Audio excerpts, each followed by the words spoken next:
नमस्कार, मैं हूं शगुन। स्टडी आईक्यू के आकाशवाणी कार्यक्रम में आप सभी का स्वागत है।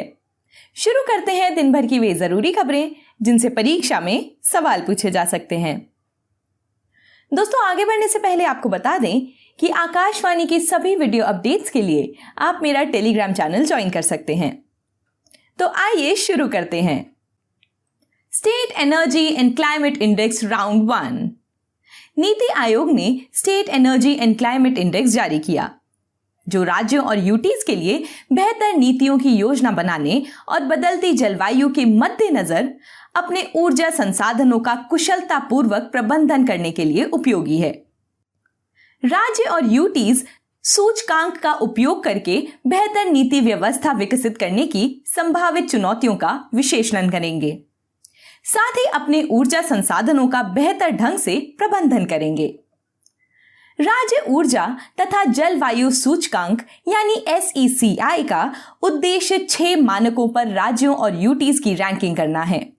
इन मानकों में पहला बिजली वितरण कंपनियों यानी डिस्कॉम का कार्य प्रदर्शन, दूसरा ऊर्जा की पहुंच, वहनीयता और विश्वसनीयता, तीसरा स्वच्छ ऊर्जा पहल, चौथा ऊर्जा दक्षता, पांचवा पर्यावरण निरंतरता एवं छठवां नई पहलें शामिल हैं। इन मानकों में कुल 27 संकेतक शामिल हैं।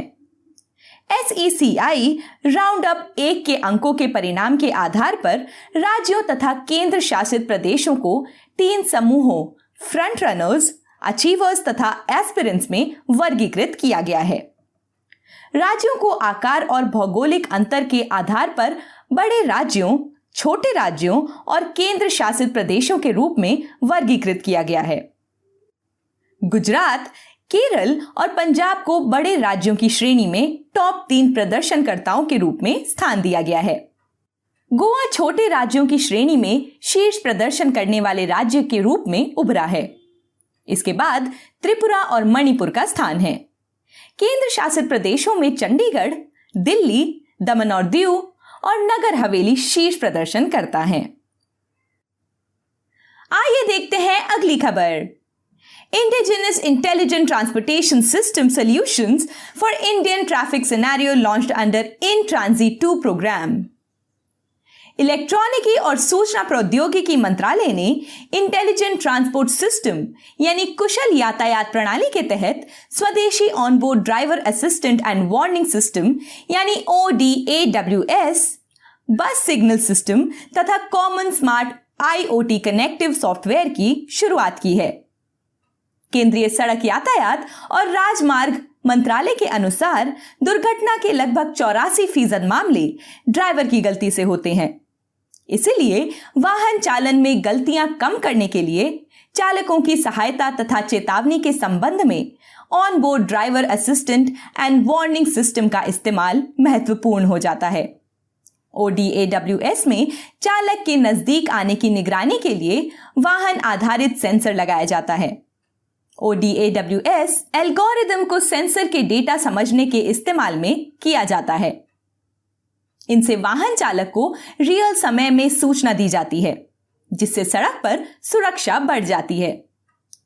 बस सिग्नल प्रायोरिटी सिस्टम सामान्य यातायात सिग्नल को बेहतर बनाने के लिए है, जिससे सार्वजनिक वाहनों को सिग्नल द्वारा चौराहों पर आराम से निकाला जा सके।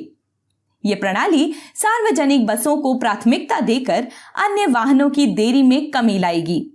इसके लिए हरी बत्ती के टाइम को बढ़ाया जाएगा और लाल बत्ती के टाइम को कम किया जाएगा।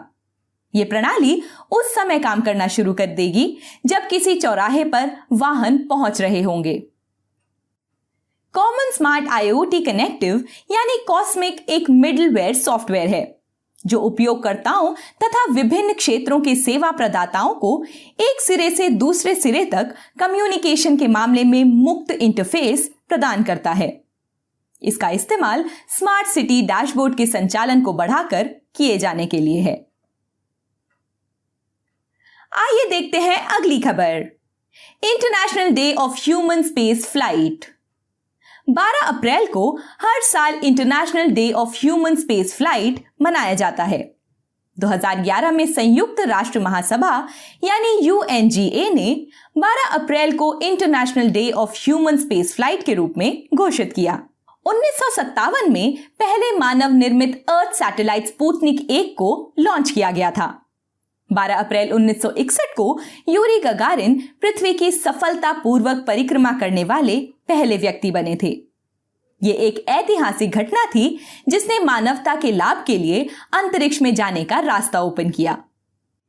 अंतरिक्ष के लिए UNOOSA यानी United Nations office for outer space affairs काम करता है। संयुक्त राष्ट्र के इस दिवस को मनाने के कार्यक्रम UNOOSA द्वारा आयोजित किए जाते हैं। UNOOSA का मकसद अंतरिक्ष में अंतरराष्ट्रीय सहयोग को बढ़ावा देना है। UNOOSA अंतरिक्ष के शांतिपूर्ण उपयोग में अंतरराष्ट्रीय सहयोग को बढ़ावा देने के लिए जिम्मेदार है। आइए देखते हैं आज की आखिरी खबर। अटल इनोवेशन मिशन। हाल ही में कैबिनेट ने मार्च 2023 तक अटल इनोवेशन मिशन के एक्सटेंशन को मंजूरी दी। एम देश में एक इनोवेटिव कल्चर और बिजनेस इकोसिस्टम बनाने पर काम करता है। एम के अभी घोषित लक्ष्यों में 10,000 अटल टिंकरिंग लैब्स, 101 अटल इंक्यूबेशन सेंटर विकसित करना और अटल न्यू इंडिया चैलेंजेस के माध्यम से 200 उद्यमियों को स्पॉन्सर करना शामिल है। नीति आयोग ने 2016 में अटल इनोवेशन मिशन की शुरुआत की।